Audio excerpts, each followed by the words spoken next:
इंसानी सभ्यता की नई कहानी, नई इबारत लिखी है। इस खंड में लोग मारे गए, तब तो भारत हुए हिंसा का ऐसा नंगा खेल खेला गया कि हिंसा करने वाले का मन भी भरा।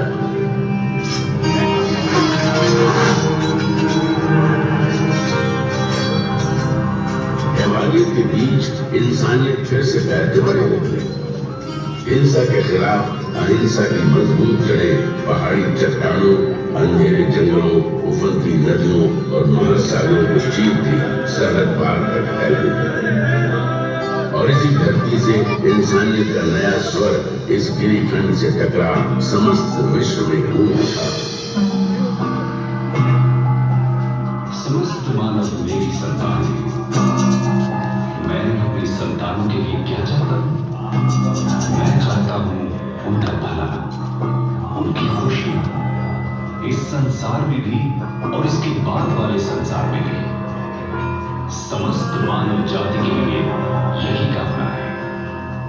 तुम शायद ये समझ नहीं सकते कि मेरी ये कामना किस हद तक है, और यदि तुम में से कुछ इसे समझ भी जाए तो भी तुम इस कामना की शिद्दत को पूरी तरह नहीं समझ सकते।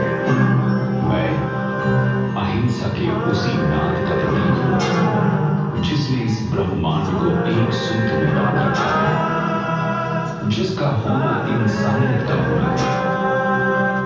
यही भाईचारे की सच्ची परिभाषा भी है।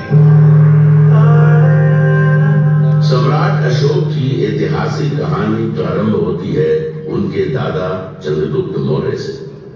ईसा की चौथी शताब्दी का अंत एक बटी हुई राजनीतिक स्थिति के शुरुआत का समय था। देश, जन, विश्व, ग्राम, कुल और राज्य में बटे हुए थे।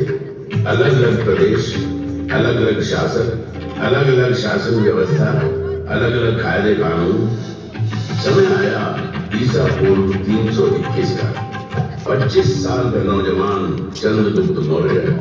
हालांकि राजा नंद के मुकाबले उसकी फौजी ताकत कम थी, लेकिन कौटल्य जैसे गुरु की कूटनीतिक चालें नंद की फौज में भारी पड़ी। भाई साइड हो जाना रो। सुनो चंद्रगुप्त, तुम्हें अगर नंद का समूह नाश करना है तो धैर्य से काम लेना होगा, और जैसा मैं कहता हूँ वैसा ही करना होगा। भूखे को अगर थाली की गर्म खिचड़ी खानी है तो बीच में कभी हाथ नहीं डालना चाहिए। इससे हाथ तो जलता ही है, खून जलेगा और पेट में छाले पड़ जाएंगे। इसलिए चंद्रगुप्त, खिचड़ी को किनारे से खाते हुए बीच की ओर बढ़ो। इस तरह बिना खुद को आहत किए तुम्हारे त्रिदानी तक तो खा सकते हो। ठीक उसी प्रकार तुम्हें नंद के राज्य में विजय प्राप्त करनी है। मेरे बताए मार्ग पे चलो। वो समय दूर नहीं जब सत्ता का केंद्र तुम्हारे हाथों में होगा। तुम अधिपति बनोगे।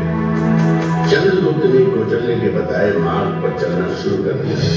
सीमावर्ती क्षेत्रों के साथ छेड़छाड़, लक्ष्य था केंद्र पर अधिकार जमा।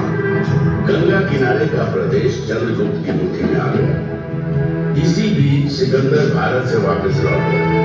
सिकंदर के चले जाने से जो खालीपन पैदा हुआ, चंद्रगुप्त ने उसका भरपूर फायदा उठाया। चंद्रगुप्त उत्तर पश्चिम की तरफ बढ़ता चला। इन प्रदेशों को तेजी से अपने कब्जे में करता सिंधु नदी तक जा पहुंचा। उसकी नजर सिंधु पार के इलाकों पर थी, लेकिन वहां शासन था सिकंदर के सेनापति सेल्यूकस निकेटर का। चंद्रगुप्त रुक गए। उनकी नजर मध्य भारत पर पड़ी। उसने नर्मदा के उत्तर में स्थित प्रदेशों को अपने कब्जे में ले लिया, लेकिन सिंधु पार के इलाकों को अपनी मुट्ठी में करने की चाहत अभी भी दिल में कसमसा रही थी। साल था ईसा पूर्व 305 का। चंद्रगुप्त सेल्यूकस से जा भिड़ा।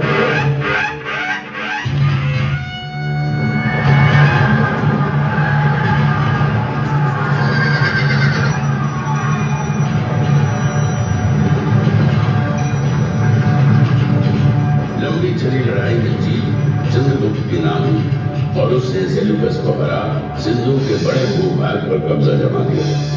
बंगाल से लेकर हिंदू कुश, और हिमालय से लेकर नर्मदा तक के प्रदेश चंद्रगुप्त की छत्र छाया में आ गए। एक नए युग, नई व्यवस्था ने बीज से पौधे का रूप देने लगा। राज्य साम्राज्य में बदल गए और जन्म हुआ दुर्जय मौर्य साम्राज्य का। ऐसा कहते हैं कि अपने जीवन के अंतिम काल में चंद्रगुप्त मौर्य जैन सन्यासी बन गए। अपना साम्राज्य अपने पुत्र बिंदुसार को सौंप जैन मुनियों के साथ दक्षिण की ओर चले गए तथा जैन रीति के अनुसार अनाहार द्वारा अपने जीवन का त्याग कर दिया। चंद्रगुप्त के बाद बिंदुसार ने विशाल मौर्य साम्राज्य की बागडोर अपने हाथों में ले ली। चंद्रगुप्त के साम्राज्य विस्तार का सपना बिंदुसार का सपना बना। उसने दक्षिण पर आक्रमण कर